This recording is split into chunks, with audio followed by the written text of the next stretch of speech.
Hi everyone, my name is Essé Grace. Welcome to my cozy space where we get to talk about something that I really enjoy. Korean drama. Guess what show we're gonna talk about? See, I'm not going to take you like all the way back to how I started with Korean dramas, but this is considered a classic to me. No, it's not Squid Game. You can't. No, it's not. It's not the glory. No, that's not a classic yet. It needs to be at least 5 years to be a classic. You know what I mean? Like proper classic. Honestly, if you want to go into proper classic, we're talking about like 10, 20 years back. But enough of that. What is considered in today's standard a classic? I'm taking you back down memory lane all the way back to I think 2016. One thing to know about Korean drama, let me just make a very polarized statement right now. Yes, I love Korean drama. No, I have not watched Squid Game. No, I have not watched The Glory. What was I waiting for, you say? It's just not my type of show. It's not what I consider typical Korean drama, and also not my genre. Now, I'm also somebody that watches a lot of animes.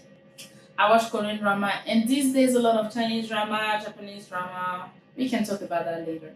But my point is the genre in which I'm the most familiar tend to be, romantic comedies. Cheesy thing to watch. I do. I certainly do. I very much enjoy it. So enough with the talk. Let's talk about action. Guys, I'm excited. I am so excited. Today we are talking about Beijing. 유시진입니다. Come on! You have guessed it. We are talking about Descendants of the Sun. 2016, I believe 2016. I may be wrong there. Show, romantic drama, melodramatic. It had some crime and mystery elements, but the summary of this show goes like this. It is a very well produced, highly exaggerated show. We will get into it and you will know. If for any reason, maybe you started watching Korean drama recently, you do like romantic shows, but more and more Korean drama these days have like a darker tone. It has moved into the more crime, mystery, psychological action kind of genre. While I do know a little bit about it, I don't enjoy staying there. It depends a lot more, and as you were saying earlier, dissertation people, I'm busy. I don't have time to invest my emotions like that. You would say, but with romantic shows, don't you invest all of your emotions as well? No. You see, I have a skipologue.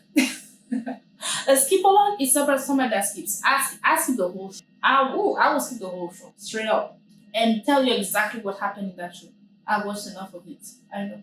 Korean drama needs to have the 5 zoom on the face of the person and the 3 angles of the same sentence, like the drama.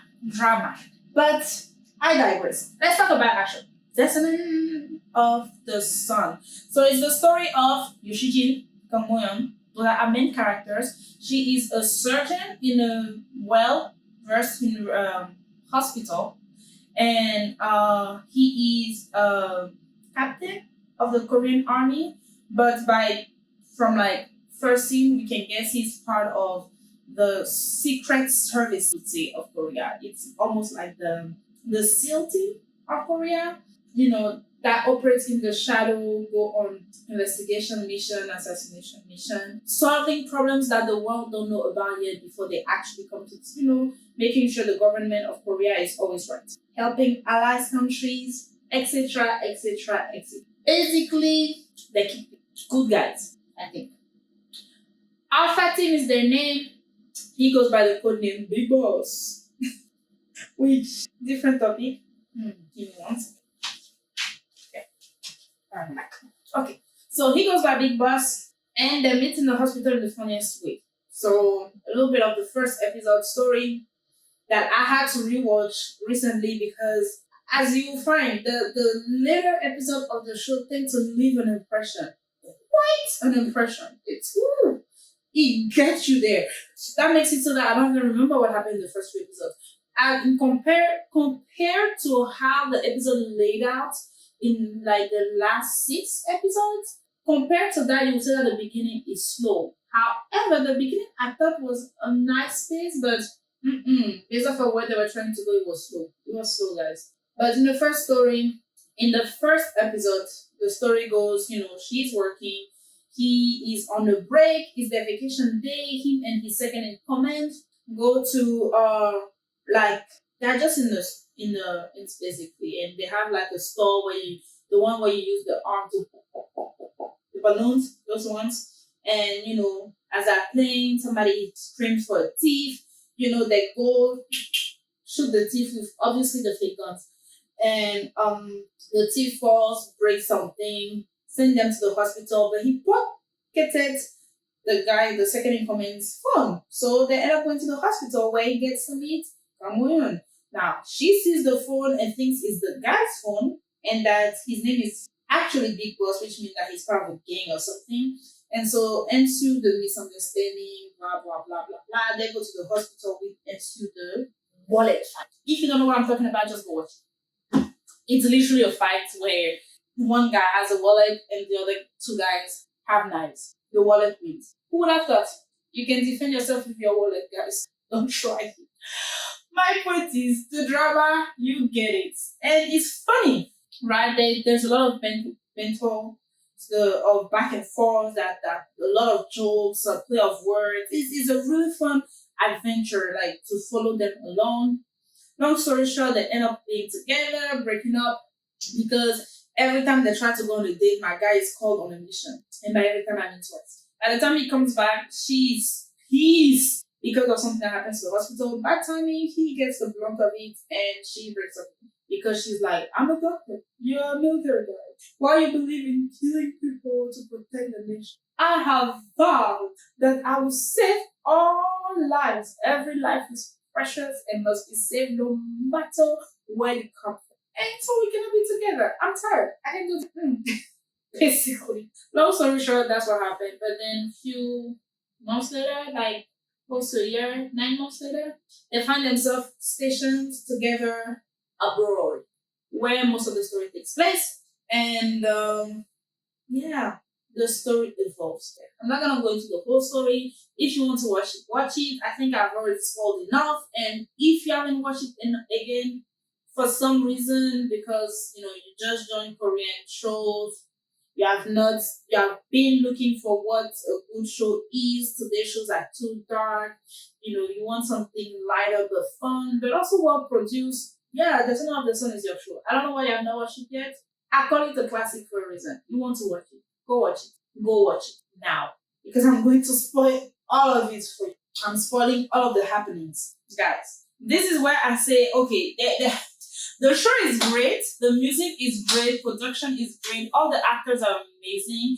The chemistry between every actors, not just the main actors, not just the couples, but like every actor, the friendships, the situations where there's despair. That doctor that is a newer doctor and gets in a situation where he could save somebody, but he's paralyzed by fear. And then he sees somebody else saving them when he should have, or at least he feels like he should have done everything to save that person.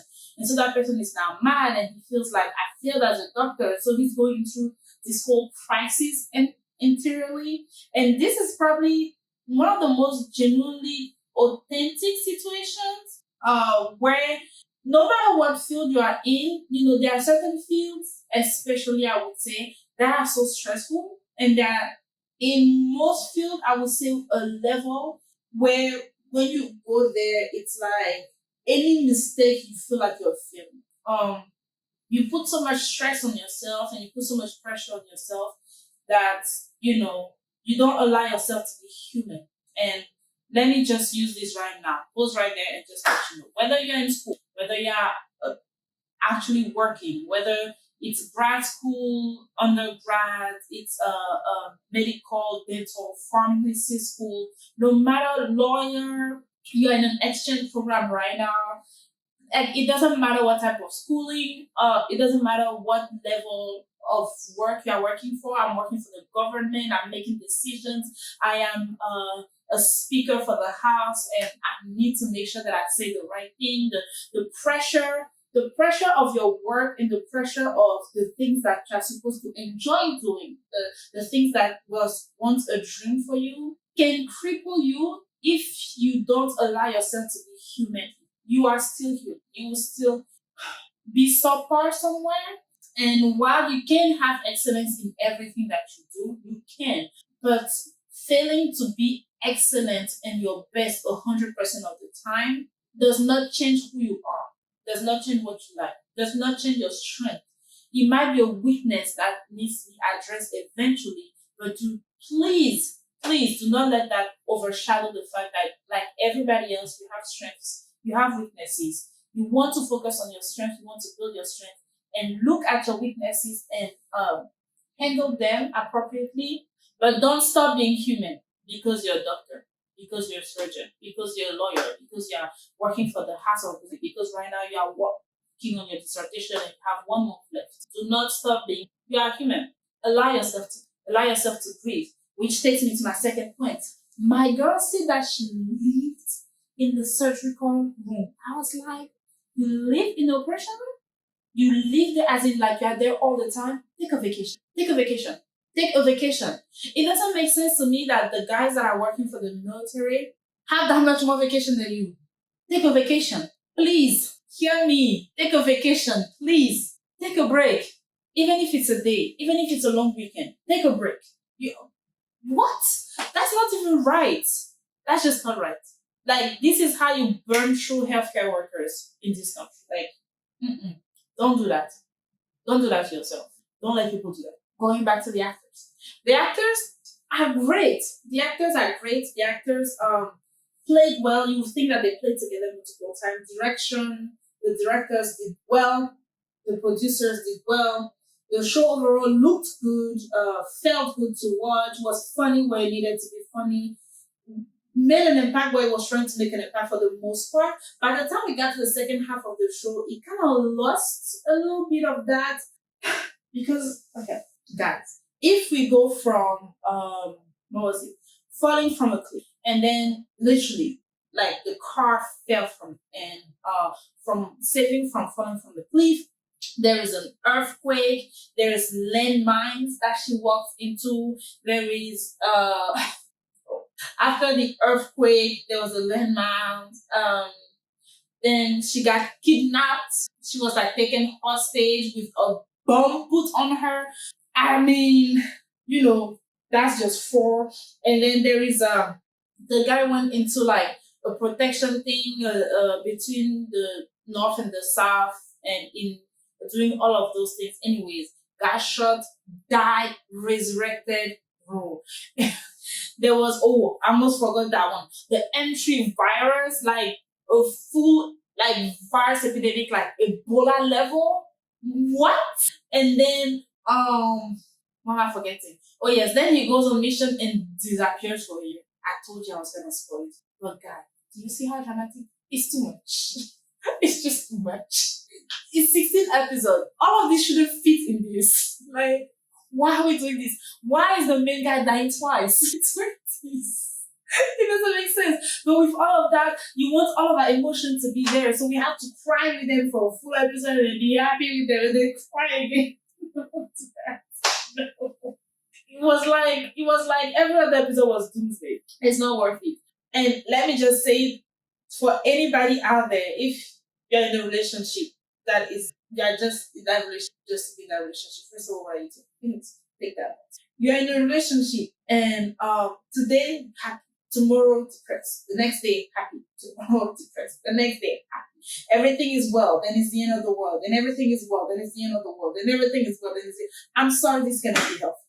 It can't. I mean, yes, you have situations happening in life, but in the span of 16 episodes, they could not have gone for more. Like, it was a span of maybe like in between when they moved and when my guy disappeared for the second time. It was not more than 5-6 months. In half a year, it's too much. This is too much. It's not, no. Being with you, it's just not working. I don't know. It's just not, it's like the world is deciding to end because we are together. What's going on? Like, what? I mean, again, you cannot blame these kind of situations are not situations to blame on your relationship. If you are doing that, stop that. But my point is, you cannot live like this. Like, a roller coaster experience is not the experience that you want in your life. Smooth sailing, ever increasing glory. That's how you should aim to. I mean, that's what we are striving for, right? We are striving so that tomorrow can be better than today, but you get it. All right. It was too much, scriptwriter. I don't know why we are doing like 5 books in one movie. No, you shouldn't do that. You just don't do it. Just don't do it. It's not good. It's not good for promises. Just don't do it. Okay? All right. My favorite romantic relationship of the whole show. Now that's very interesting. Obviously, there's the main romantic relationship between the captain and the doctor. They try to play the philosophical card on it. I don't buy it. I think he had a little bit of savior complex, not in the sense, and it could just 100% be because of the type of job that he has. It's understandable, but not less of a savior complex because he would not tell her Jack. Like, she's not informed of anything. He would do things behind her that, based off of what we saw later, was not necessary to be done behind her. Because, for example, when she was hostage with a bomb on her and she got saved from that, nobody came to her and was like, oh, you had to keep that hush hush. Do you get what I'm saying? So it's not like all of the things were secretive, right? It's understandable that if you're working for Secret Service, you cannot just go and like diffuse like the information of I'm going to be on building 3, trying to like be a sniper and shoot at somebody like 3 miles down, up 20 floors. Like, you probably don't want to do that. And if you listen to the situation I just gave you, it doesn't even make sense. But you get what I'm saying. My point is, you probably don't want to give that level of information, but there are certain things that you should still be able to cover in any relationship. If you are not able to communicate, I have a big problem with that. And by communication, I don't just mean that they never talk. Of course they talk, but it's one of those things where it's like he basically came at her and he's like, I can take a bullet for you. I'm a great man. That's all you need to know. I like you. Let's be together. Let's make this work. Excuse you. No. Now, like, it's not just fun stuff, right? Like, you cannot just use jokes to cover things. We have to talk about it. We have to be able to communicate about it. If she knew, I strongly believe that if she knew the kind of things that were happening, not to scare her or tell her like, hey, I'm involved in so many things. Like, not like that, but it's like, you do want to be careful who you follow. You want to be careful who you're involved with. There are gangs in this area. It's like there are certain things that you want to know to be able to protect yourself, be aware of your environment. And when that information is stripped from you, I have a problem with that. Do you get what I'm saying? It's like we can talk, but when it feels like you're mixing truth and lies, why? Are you the devil? Why are you doing that? Why are you trying to deceive me? Like, what's the point here, basically? And of course, like I said, some of it has to do with work, line of work, where he has to be the savior in many cases. But unless you're really my savior 90% of the time or like 100% of the time, don't do that. Don't do that. Now, there's the team, I'm a woman. What a man can do, I can do it. I don't believe that. But the point is not so much, what a man can do, I can do. Women can do what a man can do differently. We are better at other things. They are better at other things. It's not a competition here. The point is not even so much of like we have to be 50-50 at all time. No, it's like there are things that I'm able to do for myself that you need to be allowing me to. Like, allow me to be basic. Don't shelter me to the point where anything will be a danger to me. I live up until now. Protect me doesn't mean shelter. Do you get what I'm saying? I think there's a difference there. So I think to that extent, that was a little bit of a thing. However, you can tell me a lot of things, but he was a man of principle. He had his principle. You may not like it. He wants to protect the elderly, the beautiful, and the children. But the rest of us, anyhow, he had his principle. He stick to it from the beginning to the end. That's praiseworthy. We want a man that has principle. You want to be a woman of principle. You want to be a man of principle. You want to have principle in everything, right? Now, the other flip side of it, you cannot just say just him, but Also her, she is really a go-getter. Like she did really her best at everything. Today she's there, tomorrow she's here. Today she's there, tomorrow she's here. She wants to be with you, but she doesn't. She wants to be with you, but she doesn't. She's evaluating, she's testing, she's yes, no, it's like you want to kiss me, but tomorrow apologize. It's like peak. Like you just if rather than doing all of that, it's better for you to sit down, think about it now. That is me. That is me. That is just moi. It doesn't have to be everybody. My point is, I personally did not relate to her when it came to that. So there goes that. But brilliant woman for sure. Great leader, showing that women can also be in leadership. Great leader to her team. A great friend to her friend. Yeah, we only saw with her mom like one. So great to her family. We don't know. We didn't really see her with her family. But all that to say, they were not my favorite couple. The secondary couple, the story was probably the favorite story of my cousin. We had a conversation about that, and she was sharing how she liked the secondary story. It was more interesting to follow along. It was not just drama for drama. They had one thing and they were going through it together, right? It was more realistic than today is a virus, tomorrow is dead. So it's like I got kidnapped and I got like it's all the situations that are happening. It was not like that. Their story was literally like we are fighting because of something specific. We have one specific problem, and that tends to be more realistic for couples, right? It tends not to be that today is raining, it's a problem. Tomorrow it's inundation. The day after it's a fire. There's like it tends not to be like that. It tends to be that we have a basic foundational issue, or there is an issue that we are facing, and we may not agree on how to handle it. And that was the case for the second couple. Basically, she is the daughter of like the general of the army, the boss of everybody. And she likes the second in command. They like each other. They obviously love each other. They are dating each other. The father is not approved. He said, no, my daughter cannot date that low. This man is not going to go high in the army rank. So no, I want her to be with somebody of higher capacities, abilities, like the main guy. And she's like, I don't care what my dad says. Now, she's coming at it from the perspective of this my dad. What can he do? It's my dad. No matter what I do, he will love me, right? It's my dad. And the guy is coming from the perspective of this is also the army, this is the army general, he's your father, I understand where he's coming from. I agree to a certain extent with where he's coming from, low self-esteem. You have to be careful of that. You have to be careful of that. That you don't make decisions just because you don't believe in it. Anyway, so all of that. So he's coming from that point of like feeling rejected already. So that whole thing around rejection is just a thing. And so he's like, let's just break off. It's better for you. And she's like, we love each other. It's not better for you. Say something that makes sense. And so that's where their story is about. And they play like mouse and cat and mouse game the whole time. Until like she gets sick, and then he finally, does everything. Yeah, that was not my favorite story either. My favorite story was actually the tertiary couple, I guess, because it was the older couple. Their love story does not really feel like, it's not that romantic.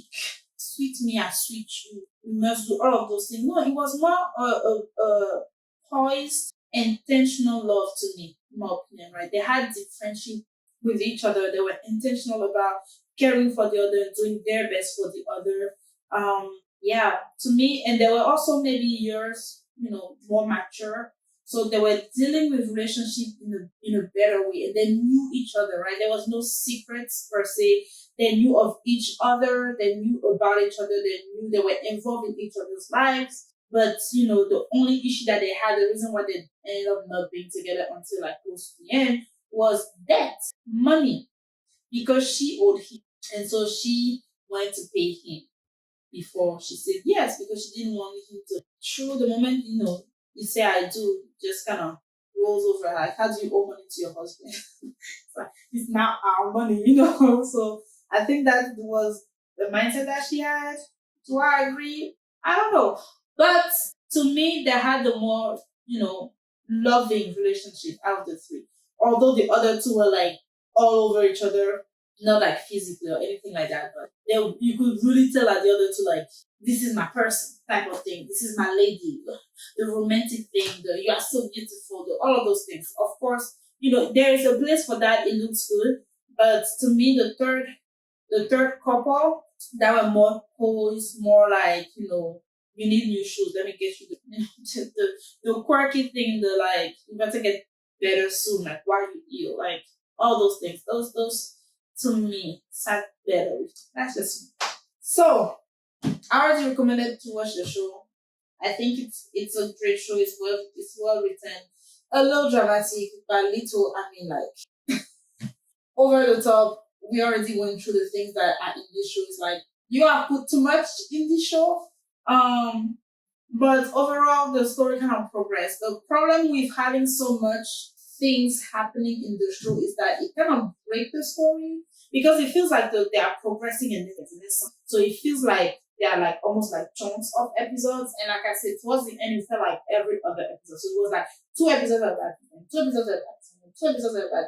That was too much. I think that was not well played in my opinion, but I understand. So yeah, those are my thoughts around Descendant of the Sun.